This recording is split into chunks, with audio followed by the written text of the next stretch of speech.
Hello students, आज की video में हम सीखेंगे translate the following statement into chemical equation and then balance them. मतलब यहाँ पर हमें जो केमिकल इक्वेशन को लिखना है और उसको हमें बैलेंस करना है। तो सबसे पहला जो क्वेश्चन है वो है hydrogen gas combine with nitrogen to form ammonia. मतलब क्या होगा, जब हाइड्रोजन और नाइट्रोजन जब कंबाइन होंगे तो अमोनिया का फॉर्मेशन किस तरीके से होगा, ये हमें बताना है। तो आपको लिखना है हाइड्रोजन, तो यहाँ पर आपको लिखना है H2। ठीक है, किसी भी एटम को आपको मोलिकुलर फॉर्म में लिखना है। ये एक मोलिक्यूल है H2, ये स्टेबल है ना, अकेला H नहीं लिख सकते आप। तो H2 प्लस N2, नाइट्रोजन भी कितने अटैच होंगे, दो नाइट्रोजन एक दूसरे से अटैच रहेंगे ताकि ये स्टेबल रहे। तो ये भी एक मोलिकुलर फॉर्म है, ये भी मोलिकुलर फॉर्म है। तो आपको एटॉमिक फॉर्म में ना लिख कर क्या लिखना, मोलिकुलर फॉर्म में, क्योंकि मोलिकुलर फॉर्म जो रहेगा वो ज़्यादा स्टेबल होता है। तो H2 प्लस N2। अब अमोनिया जो रहेगा, अमोनिया का जो फार्मूला होता है वो आपको ये याद रखना है कि NH3। NH3 को हम क्या बोलते हैं, अमोनिया। अब इसको हमें बैलेंस भी करना है। अब बैलेंस करना है आपको, तो आपको क्या देखना है, इधर हाइड्रोजन आपको 2 दिख रहा है, इधर हाइड्रोजन 3 दिख रहा है। तो ये हमारे पास देखो इवन नंबर है और ये हमारे पास है ओड। तो इसे हम इवन बनाने के लिए यहाँ पर क्या लगा देंगे, 2 लगा देंगे। अब 2 लगा देंगे जिससे ये हाइड्रोजन कितना हुआ हमारा, 3 2 जा 6, यहाँ पर कितना है 2, तो यहाँ पर आप क्या लगा देंगे, 3 लगा देंगे, 3 लगा देंगे। तो हाइड्रोजन भी 6 से हो चुका है, नाइट्रोजन कितना है 2 है, इधर भी नाइट्रोजन 2 है। तो इस तरीके से नाइट्रोजन और हाइड्रोजन कंबाइन होकर क्या बना लेंगे, अमोनिया को फॉर्म करेंगे। तो पहला स्टेटमेंट है। सेकंड स्टेटमेंट है hydrogen sulphide gas burn in air to give water and sulphur dioxide. अब देखो हाइड्रोजन सल्फाइड का फार्मूला क्या होगा, H पर होता है प्लस और S पर होता है -2 चार्ज सल्फाइड पर। तो यहाँ पर आपको लिखना 1 और यहाँ पर आएगा 2, क्योंकि इसके ऊपर +1 चार्ज है तो आपने 1 लिखा, इसके ऊपर -2 चार्ज है तो आपने 2 लिखा। क्रॉस मल्टीप्लाई करेंगे तो हमारे पास जो फार्मूला बनेगा वो क्या होगा, H2S। तो आपको यहाँ पर लिखना H2S। तो hydrogen sulphide gas burn in air, तो आपको क्या करना है यहाँ पर, एयर की प्रेजेंस में, तो आपको एयर की में क्या लेना है, यहाँ पर ऑक्सीजन लेना है। तो बर्न होगा और क्या दे रहा है, to give water and sulphur dioxide. तो वाटर का फार्मूला आपको पता होगा, वाटर होता है H2O और सल्फर डाइऑक्साइड का फार्मूला होता है SO2। ये सभी बन रहा हमारे पास। अब इसे बैलेंस करना है। देखो इधर भी हाइड्रोजन 2 है, इधर भी हाइड्रोजन 2 है, रिएक्टेंट साइड भी 2 हाइड्रोजन, प्रोडक्ट साइड भी 2 हाइड्रोजन है। बट इधर 2 हाइड्रोजन है और इधर कितने, 2 और 1 3 है, 2 और 1 3 है ना। तो आप यहाँ क्या लगा देंगे, 3 लगा देंगे। अब इधर ऑक्सीजन कितने हो गए, 3 2 जा या 2 3 जा 6 ऑक्सीजन हो गए।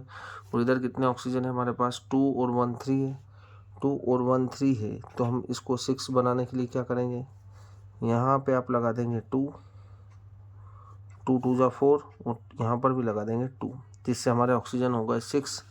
इधर भी 2 2 जा 4 4 और 2 6, तो ऑक्सीजन बैलेंस हो चुका है। अब ऑक्सीजन बैलेंस हो जाएगा, बट इधर हमारे पास H2 है, सल्फर 2 है और इधर सल्फर 1 है, तो आप यहाँ लगा देंगे कितना, 2 लगाने पर इधर हाइड्रोजन 4 हो चुके, इधर भी हाइड्रोजन कितने हैं, 4 है। सल्फर इधर भी 2 है, सल्फर इधर भी 2 है, ऑक्सीजन इधर भी 6 है, इधर भी ऑक्सीजन 2 दूनी 4 और 2 6 है। तो ये रिएक्शन भी इस तरीके से बैलेंस हो जाएगी। फिर अगला क्या है, barium chloride react with aluminium sulphate to give aluminium chloride and precipitate of barium sulphate. Formula कैसे बनाएंगे, देखो बेरियम क्लोराइड Ba पर होगा प्लस का 2 और Cl पर होगा माइनस। यहाँ पर आपके वैलेंसी कितना है, 2 है और यहाँ पर कितना है, 1 है। तो इसका जो फार्मूला होगा BaCl2, क्या होगा, बेरियम क्लोराइड का BaCl2 प्लस एल्यूमिनियम सल्फेट। तो एल्यूमिनियम पर कितना वैलेंसी होता है, एल्यूमिनियम पर +3 होता है और सल्फेट पर होता है -2।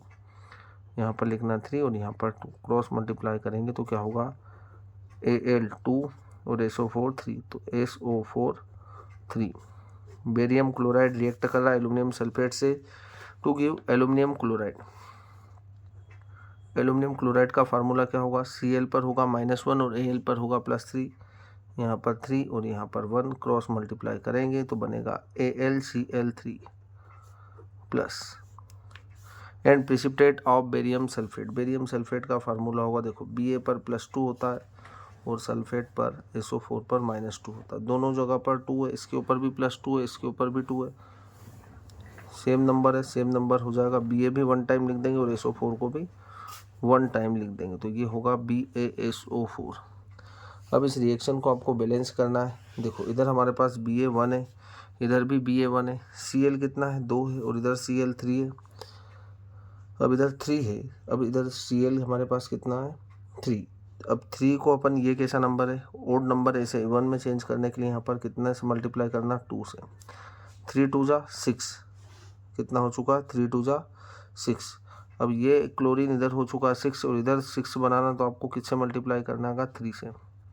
तो हमारे पास Cl भी कितना हो चुका है 2 3 जा 6, पर इधर तो Ba भी हमारा 3 हुआ, तो आपको इधर Ba3 बनाने के लिए यहाँ पर क्या लगा देंगे 3 लगा देंगे, जिससे Ba हमारा 3 हो चुका है, इधर भी Ba3 है, Cl 2 3 जा 6 है, 3 2 जा 6, दोनों तरफ Cl भी बैलेंस, इधर भी SO4 3 है, इधर भी SO4 3 है, इधर एल्यूमिनियम 2 है, इधर भी एल्यूमिनियम 2 है, तो ये रिएक्शन भी बैलेंस हो गई। चलो अगला हमारे पास है potassium metal react with water. तो पोटेशियम का फार्मूला होता है K प्लस वाटर का फार्मूला होता है H2O। दोनों रिएक्ट करेंगे to give potassium hydroxide KOH, ये होता है potassium hydroxide plus hydrogen gas. तो यहाँ पर H2 भी लिखना आपको। अब इस रिएक्शन को बैलेंस करना है, तो यहाँ पर K1 है, यहाँ भी K1 है, हाइड्रोजन इधर 2 है और इधर हाइड्रोजन 3 है, तो आपको यहाँ पर ये हमारा कैसा है, ये ओड नंबर है, 7 बनाने के लिए आपको 2 से मल्टीप्लाई करना पड़ेगा। तो यहाँ पर हाइड्रोजन 2 हो चुके और 2 4, यहाँ पर 2 है, तो आपको यहाँ पर लगाना पड़ेगा 2। अब ऑक्सीजन भी हमारे पास 2 हो चुके, इधर भी ऑक्सीजन 2 है, पोटेशियम इधर भी 2 है और इधर भी 2 है। तो इस तरीके से रिएक्शन बैलेंस हो जाएगी।